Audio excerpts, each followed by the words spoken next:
여러분 안녕하십니까? 오늘은 2024년 12월 11일 수요 성역 공부 시간입니다. 사도행전 속으로 56번째 이제 시작하도록 하겠습니다. 2차 전도 여행에서 이제 돌아온 사도 바울은 자기를 파송했던 시리아 안디옥 교회, 그러니까 시리아 지역에 있던 안디옥 교회를 말합니다. 그 안디옥 교회에서 이제 사도 바울을 1차, 2차 선교사로 파송하지 않았습니까? 이제 그곳에서 머물면서 이제 좀 휴식을 취한 다음에 또다시 3차 전도 여행을 떠나게 됩니다. 앞서 몇 차례 언급을 해드렸지만은, 이 사도 바울의 3차 여행의 전도 이유와 목적은 그동안 1차 전도 여행과 2차 전도 여행 때 다녔던 그 지역, 그곳에서 복음을 전하고 교회를 세웠던 그 지역을 돌면서 다시 그 교인들을 만나서 그 교인들에게 하나님의 말씀으로 권면하고 또 그 교회들을 견고케 하기 위해서 1차, 2차 전도 여행 때 세웠던 그리고 또 복음을 전했던 그 지역을 다시 돌아보는 그런 여행이 바로 3차 전도 여행의 핵심이었고 또 목적이었다고 그렇게 제가 말씀을 드렸습니다. 자, 그래서 이제 이 사도 바울이 3차 전도 여행을 떠나게 되는데요. 잠깐 한번 지도를 좀 보겠습니다. 자, 이곳에서 이 시리아 안디옥에서 이제 이게 출발을 해서 이 나소 지역을 거쳐서 이 더베, 루스트라, 이고니온, 안디옥, 이거는 비시디아 안디옥을 말합니다. 이 지역은 이제 1차 전도 여행 1차 때 바나바와 함께 복음을 전했던 곳이죠. 이곳에서 교회를 세우고 그 다음에 이제 갈라디아 쪽에 있는 지방에서 이제 이 안디옥 여기서 이제 간 곳이 뭐냐면 바로 에베소를 다시 들른 겁니다. 자, 여러분 보십시다. 이 에베소는 여러분들이 잘 아시다시피 2차 전도 여행 때 고린도에서 만난 아골라와 브리스길라 부부와 함께 사도 바울이 에베소에 처음 들리지 않습니까? 그래서 그곳에서 그게 처음에는 오래 있지 않았습니다. 그래서 그 대신 아골라와 브리스길라 부부를 그곳에 남겨두고 이제 사도 바울은 다시 이제 본토로 들어가죠. 그리고 나서 안디옥에서 다시 출발하면서 3차 전도 여행을 통해서 이제 에베소를 들리게 되는데 2차 전도 여행 때 에베소 교인들에게 약속하기를 하나님의 뜻이라면 내가 다시 오겠다라고 약속했거든요.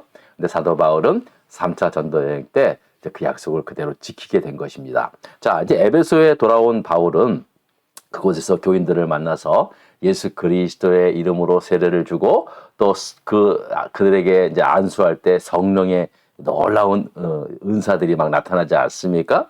또 뿐만 아니라 그곳에서 두란노 소원이라는 곳에서 2년이 넘도록 그들에게 매일매일 강론했다고 했어요. 매일매일 하나님의 말씀을 전하고 또 가르치고 훈련하는 그러한 사역을 했다라고 했습니다. 그래서 이 일로 인하여 에베소 지역의 전 지역을 통해서 또 에베소가 워낙에 큰 도시였고 또 문화와 상업의 도시였고 또 에베소에 아데미와 같은 커다란 신전이 있어가지고 또 우상을 섬기는 종교의 도시이기도 했습니다. 그래서 많은 사람들이 에베소로 몰려들었거든요. 그런데 사도 바울이 2년 동안 있으면서 복음을 통해서 많은 사람들이 생명의 복음을 듣고 또 바울이 행하는 놀라운 이적과 능력을 보고서 하나님의 말씀을 듣게 되고 또 변화되어서 또 구원을 받는 놀라운 역사들이 막 일어나게 된 것이죠. 자, 그래서 이제 이 에베소 사람들이 이제 이 사도 바울을 통해서 나타나는 그러한 사건들을 보면서 어떻게 했다 그랬어요? 처음에는 놀랐다 그랬어요. 막 놀랍고 두려웠다 그랬어요. 여러분 하나님의 역사는 두려움이 동반됩니다. 그럴 수밖에 없죠. 예? 그런 어떤 진짜 전능하신 하나님의 역사 앞에서 어느 누가 두려워하지 않을 수 있겠습니까? 그리고 또 모든 그러한 영광을 다 주 예수 이름으로 다 돌렸다는 거예요. 누구 뭐 사도 바울이 그랬다 뭐 이렇게 하지 않았고 이제 다 이거 모든 것이 예수 그리스도께 영광 돌렸다는 거죠. 너무나 중요한 말씀이죠. 그다음에 또 믿는 사람들이 와서 자복하고 자기들의 행한 것을 다 고백했다는 거예요. 그러니까 한마디로 자기 죄를 철저하게 회개하는 역사가 일어났다는 거죠. 항상 말씀이 역사하고 성령이 역사하는 것은 반드시 회개의 역사가 일어납니다. 회개하지 않으면요, 사실은 그 어떤 것도 성령의 역사가 아닙니다. 성령의 역사의 가장 핵심의 사건은요, 회개입니다. 회개 없이 뭐 병이 나왔다 그래도 또 무슨 뭐 귀신이 쫓아나갔다 그래도 회개의 역사가 없으면은요, 사실 온전하게 그게 변화된 게 아니에요. 그게 역사되는 게 아니라고요. 그러니까 여러분들이 항상 어딜 가나, 특별히 나부터 시작해서 내가 철저하게 하나님 앞에 회개하는 그러한 은혜가 있는 것이 바로 성령의 역사요, 말씀의 역사입니다. 그래서 우리가요, 말씀을 읽을 때도 항상 이 말씀에 내 안에 꽂히면은요, 제일 먼저 회개입니다. 아, 내가 이거 잘못했구나. 말씀이 깨닫게 하시는데, 안 그래요? 그러니까 그래서 말씀이 중요한 거예요. 하나님의 말씀을 계속 봐야 되는 거예요. 읽어야 되는 거예요. 그래야 내가 잘못 생각하고, 내가 잘못 행하고, 이런 걸 알지요. 에? 뭘 조금 뭐, 주일날 교회 와서 설교 한번 듣는 것으로 하나님의 말씀을 들었다고, 그거 생각하는 거는요, 정말 큰 오해입니다. 그거는 주일날 목회자를 통해서 주시는 하나님의 말씀이고요. 여러분들이 날마다 성경 말씀을 읽으면서 하나님의 말씀을 들어야 돼요. 그래야 각자에게 주어지는 하나님의 말씀이 있을 거 아니에요. 그래서 그 말씀을 통해서 하나님한테 위로도 받고 격려도 받고 또 이 말씀이 내 안에 꽂힘으로 말미암아 내가 회개도 해야 되잖아요. 내가 잘못한 게 뭔지를 하나님의 말씀을 통해서 또 봐야 될 거 아니에요. 예? 그렇기 때문에 하나님의 말씀이 그처럼 중요하다라는 거예요. 또 어떤 일이 났냐면은 이제 마술을 행하는 막 사람들이 많이 있었지 않았습니까? 원래 우상을 섬기는 도시에는 그런 사람들이 많이 있어요. 그 사람들이 변화돼서 회개되어서 그동안 자기들이 밥 먹고 살았던 그 마술 관련된 뭐 책자들이라든지 뭐 여러 가지들 다 까고 나와가지고 불로 태워버렸어요. 근데 그 태운 값만 은 5만이었어요. 요즘 시대로 말하면 얼마나 그랬어요? $10,000. 예? 우리 한국 돈으로는 120억 원이 넘는 엄청난 그 금액의 돈을 다 태워버린 거예요. 그 책자를 다 태워버린 거예요. 자, 이런 일들이 일어남으로 말미암아 사도행전 19장 20절에는요, 이렇게 고백을 하고 있습니다. 자, 한번 말씀을 한번 볼까요? 자, 사도행전 20절입니다. 이와 같이 주의 말씀이 힘이 있어 흥왕하여 세력을 얻느니라. 주의 말씀이 힘이 있어요. 살았고 능력이 있어 좌우의 날선 어떤 것보다 예리하여 우리의 혼과 영과 골수를 찔러 쪼개는 그러한 하나님의 말씀이 역사하니까 흥왕하여 세력을 얻었다는 거예요. 큰 힘을, 큰 능력을 나타나게 되었다라는 사실입니다. 여러분, 말씀이 역사하는 곳에 이러한 놀라운 역사가 나타나게 된다는 사실입니다. 네? 자, 그런데요, 여러분, 언제나 성령이 역사하는 곳에는 항상 또 악한 영들이 또 역사하게 돼 있습니다. 그래서 어려운 일들이 많이 생기죠. 자, 어떤 일들이 생겼는지 4번의 문제를 한번 보겠습니다. 자, 4번입니다. 에베소에서 일어난 소동은 무슨 이유 때문이며 서기장은 어떻게 그 소요를 그치게 하였습니까? 자, 에베소에 커다란 소요가 일어나게 되었습니다. 커다란 소요 사태가 일어나고 큰 데모가 일어났어요. 그 이유가 뭐냐 하면은요. 자, 23절부터 보면은요. 그 에베소 지역에 에베소가 이제 아뎀이라고 하는 거대한 신상이 있어 그 신을 섬기는 도시였거든요. 자, 그런데 거기에 데메드리오라고 하는 은세공업자가 있었어요. 근데 이 사람은 당시 그 에베소 사람들이 섬겼던 그 아뎀의 신상의 모형을 갖다가 이제 은으로 이렇게 만들어 가지고 직공들을 통해서 이렇게 만들게 해 가지고 이것을 팔음으로 말미암아 적지 않은 수입을 이제 돈을 많이 벌었던 그러한 사람이었습니다. 그런데 사도 바울이 에베소에서 머물면서 계속해서 하나님의 말씀을 전하게 하고 하나님 외에는 다른 신이 없음을 알게 하니까 사람들이 회개하고 그동안 섬겼던 우상들을 다 불태우고 버리고 하니까 이제 더 이상 은세공업자들이 아데미 신상 모형을 만들 수도 없었고 만들어도 팔 수가 없었던 거예요. 예? 그러니까 자기들의 생계가 이제 끊어지게 되는 거죠. 그래서 이 데메드리오라는 사람이 이제 은세공업자들과 또 그것을 판매하는 영업사원들을 다 불러가지고 이제 그냥 그들을 갖다가 충동질을 하는 거예요. 야, 이 바울이라는 작자가 이곳에 와가지고 지금 우리가 만든 우상은 신이 아니고 오직 하나님만 신이라고 했다. 이제 우리 밥줄 다 끊어졌다. 어떡하냐? 그러니까 이제 우리 아데미 신전이 무시당했으니까 자 이제 우리가 어떻게 해야 될 것인가라고 그렇게 그냥 목 터지게 그냥 이제 흥분되면서 그냥 그들을 갖다가 이제 충동을 한 거죠. 근데 당연히 그 사람들도 수입이 끊어지고 이제 굶어 죽게 생겼다고 하니까는 가만히 있겠습니까? 다들 그냥 다들 그냥 마음을 같이하여서 그냥 이제 흥분하고 난리나 난 거예요. 막 에베소 시내를 막 돌아다니면서 폭동을 막 일으키는 거예요. 에? 그러면서 크다 아데미엄 하면서 막 바울과 같이 다니는 바울과 원래 같이 다녔던 그 마게도냐 사람 가이오와 아리스타고를 붙잡아서 이제 극장 안으로 끌고 가게 되었어요. 사람들이 막 흥분해가지고. 에? 야, 이거 정말 큰일 난 거예요. 마침 그 자리에 사도 바울이 없었어요. 근데 사도 바울이 다른 곳에 있었다가 그 소리를 듣고 나서 바로 극장으로 뛰어갔습니다. 근데 사람들이 주변 사람이 말린 거예요. 당신 지금 그 극장 안으로 들어가면은 그 흥분된 사람들이 당신 죽일 수 있으니까 들어가지 말라. 에? 여러분 뭐든지 있잖아요. 흥분된 상태에서는 뭘 하는 게 아니라고요. 그건 참 맞는 것 같아요. 예. 그래서 사도 바울이 이제 잠시 이제 주저했죠. 그러면서 이제 들어가지는 않았습니다. 이러다가는 죽을 수 있다는 그러한 말에 있잖아요. 자, 그리고 나서 이제 어떤 일이 일어나냐면은 그 흥분된 사람들을 가라앉히려고 했는데 뭐 이게 아무도 말을 듣지 않는 거예요. 근데 그 에베소 지역의 서기장이라는 사람이 이름은 안 나왔어요. 그 사람들한테 어떻게 이야기를 했냐면은요. 자, 35절서부터 읽는데요. 자, 말씀 한번 보겠습니다. 자, 35절서부터 쭉 한번 읽어볼게요. 서기장이 무리를 진정시키시고, 서기장이 이제 무리를 진정시켰어요. 왜냐면 서기장이니까.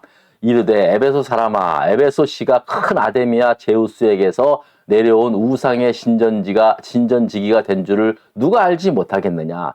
야, 에베소 여기가 큰 아데미아 제우스가 내려온 그 신전지가 된 거 다 안다. 근데 바위 36절입니다.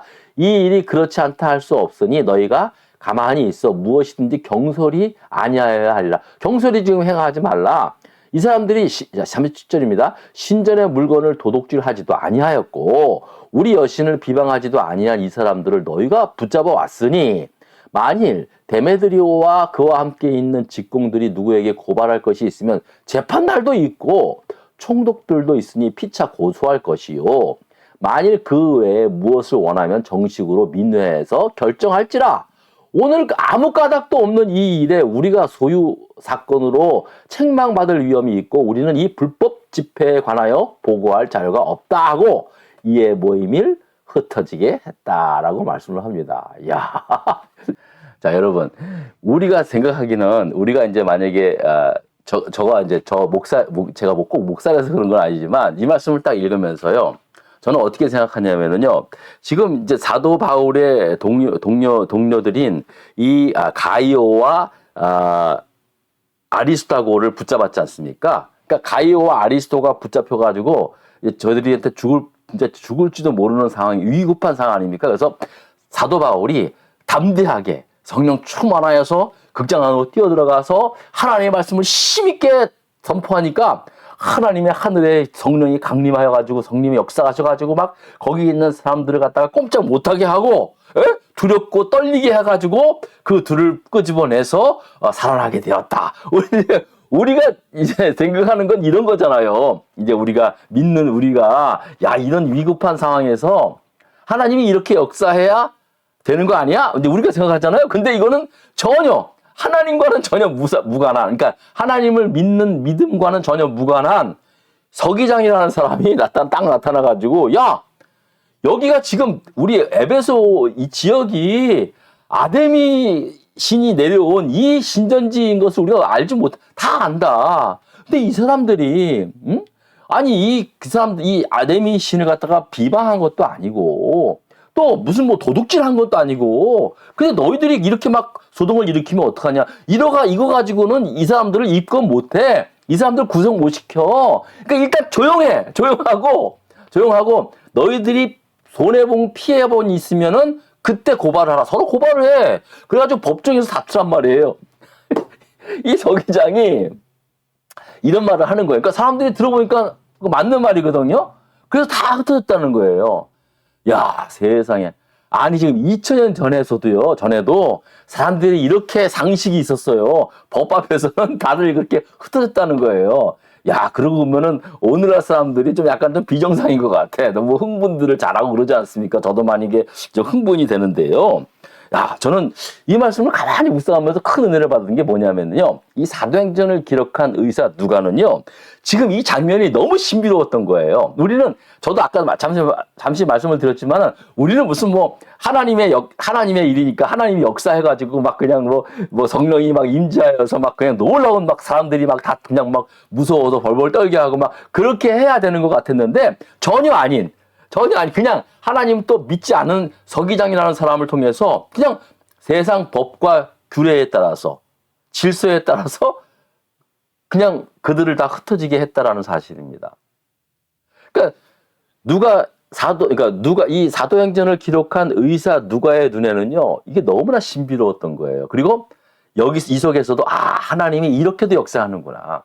전혀 믿지 않은 사람들을 통해서도 하나님의 지팡이와 막대기로 사용하고 있음을 우리가 깨닫게 된다는 사실입니다. 여러분 기억하세요. 하나님은 때로는요, 하나님을 모르는 사람들을 통해서도 우리를 징벌하시기도 하시고 또 우리를 돕는 지팡이 역할을 하고 계신다는 사실을 잊어서는 안 됩니다. 또 우리 믿는 그리스도인들이 세상 질서에 잘 또 순종할 수 있어야 돼요. 여러분, 우리의 어떤 믿음이 때로는 세상 질서와 부딪힐 때가 있어요. 그럼에도 불구하고 우리는 어차피 우리가 세상 속에 있으니까 세상 질서에 따라서 세상의 어떤 이 세상 속에 있는 법과 규례에 따라서 따를 건 따라야 되죠. 그리고 우리가 또 항변해야 할 건 항변해야 되죠. 제가 늘 강조하는 거는 하나님의 창조 질서를 어기는 남자와 여자를 그렇게 묵살하는 그러한 그러한 어떤 법을 만들거나 그런 거에서는 우리가 당당하게 또 우리도 우리의 목소리를 내야 되죠.